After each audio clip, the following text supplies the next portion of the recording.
Voltou.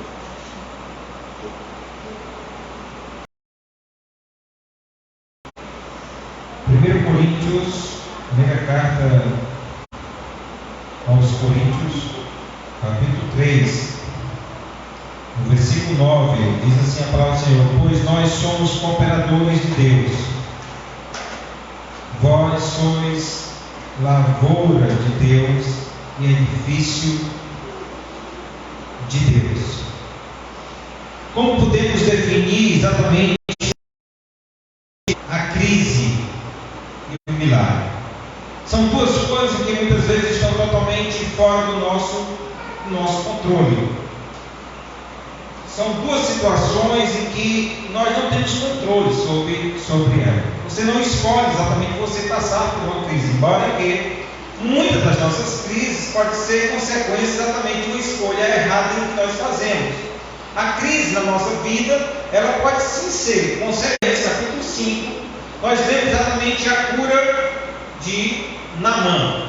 Naamã era exatamente um general ali do exército sírio, né, de uma nação que não era da nação de Israel, e era um general muito respeitado, era um homem muito respeitado, um homem muito vitorioso, e um homem que tinha exatamente o apreço do rei. Era um cara que tinha todas as conquistas que uma pessoa pode ter. Só que a Naamã tinha um problema, né?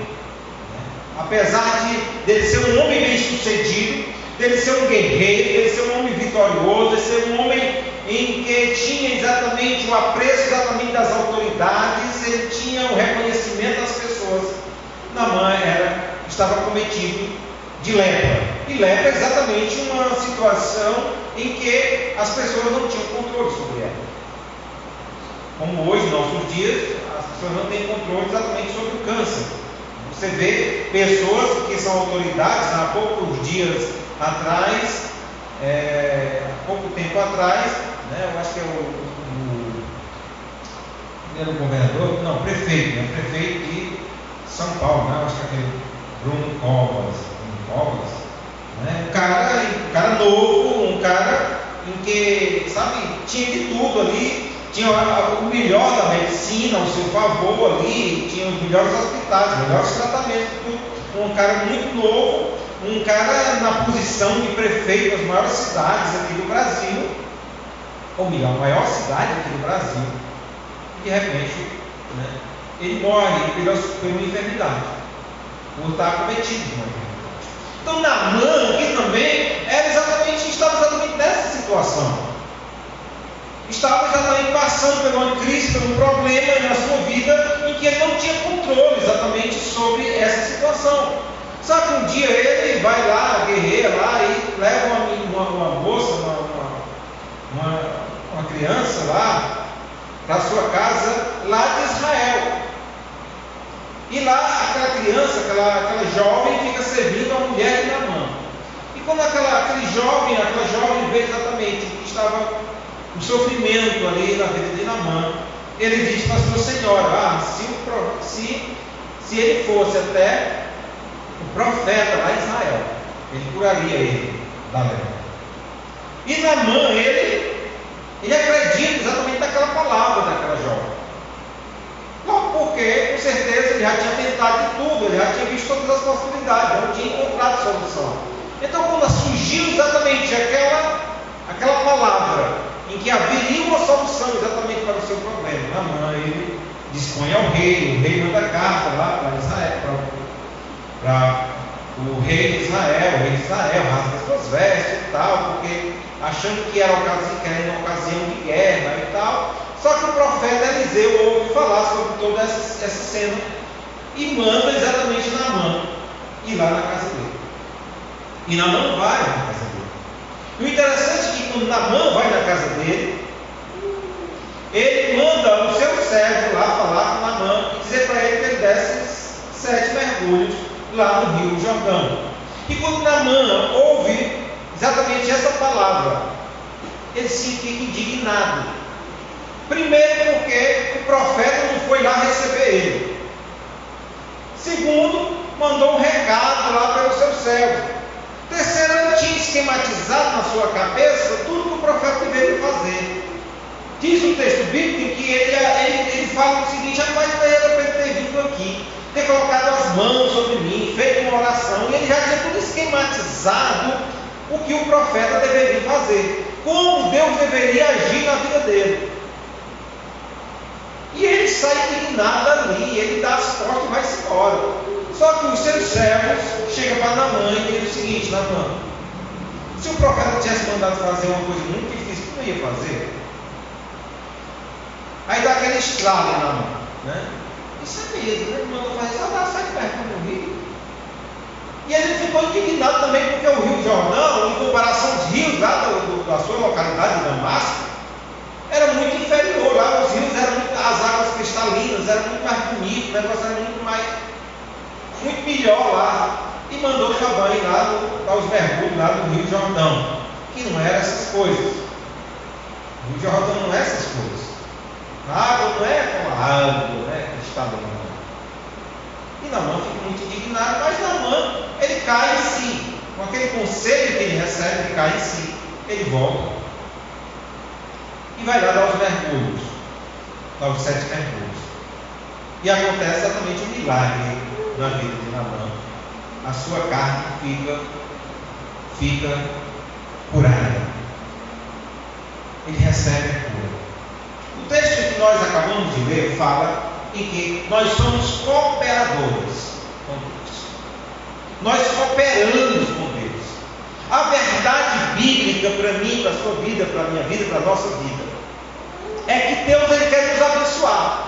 Deus ele quer transformar a nossa vida. Deus ele quer realizar uma grande obra na nossa vida. Deus ele quer fazer maravilhas na nossa vida. E Deus ele tem o melhor para nós. Essa é a realidade.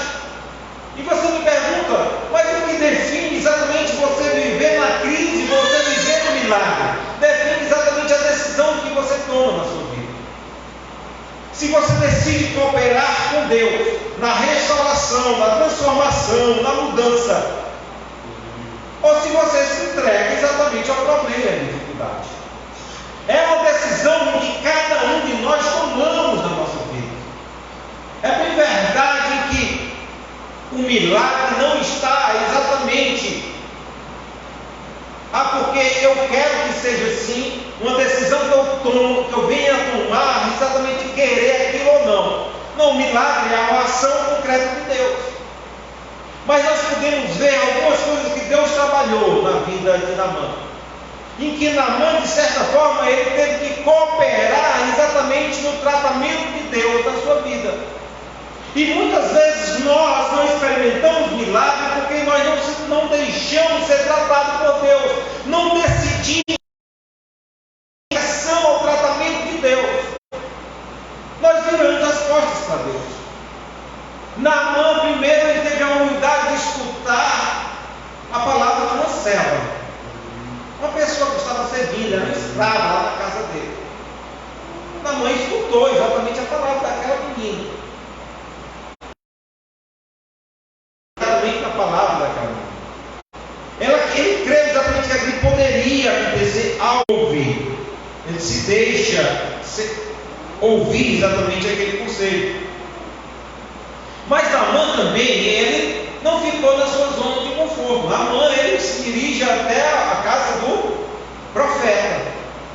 Se nós queremos experimentar milagres na nossa vida, nós queremos sair da crise e experimentar o nosso controle. Max Lucado disse que ninguém pode orar e se preocupar ao mesmo tempo. Porque no momento em que você ora, você coloca diante de Deus, você precisa também confiar em que Ele é poderoso para realizar assim todas as coisas. Mas quando nós cantamos também aqui nessa noite, na música em que nós declaramos: quebra o meu orgulho, eu quero descer e mergulhar. Naamã, como também muitos de nós,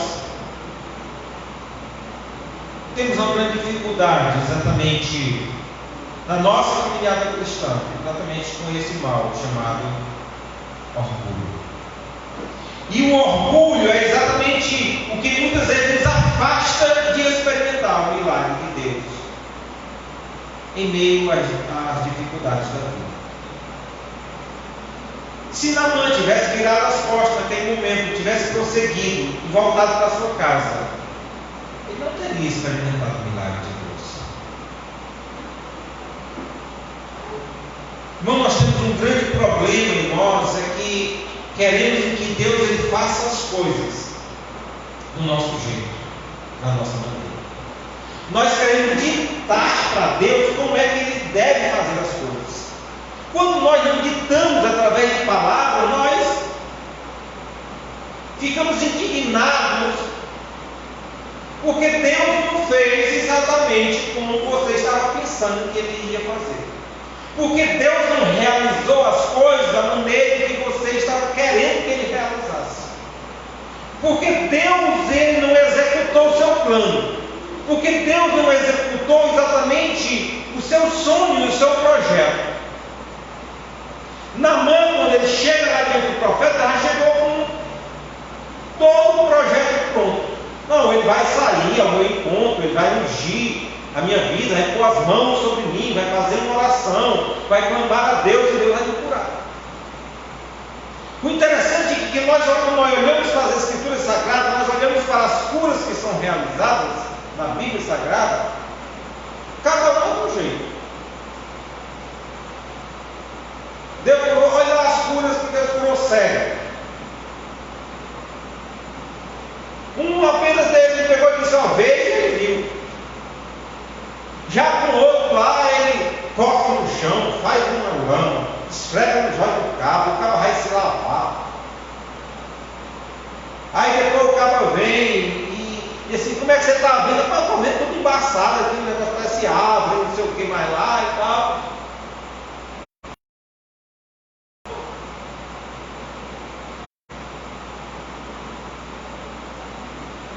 O interessante é que a maneira em que Deus trabalha em cada vida não tem assim uma receita de bolo pronta. Você bota isso, faz isso, faz aquilo, outro, faz aquilo. Você tem um resultado. Uma realidade que nós temos, porque cada pessoa, irmão, é uma pessoa. Salmista, em pecado concebeu a minha mãe. Eu já nasço fruto do pecado. Então, existe algo, existem coisas que precisam ser mudadas na minha vida. Jesus veio exatamente para nos regenerar, transformar, nos curar, nos transformar na nossa vida. É o poder de Deus, através do seu Filho Jesus, para a transformação da vida do homem. A vida do homem pecador, que cada um de nós somos, todos nós somos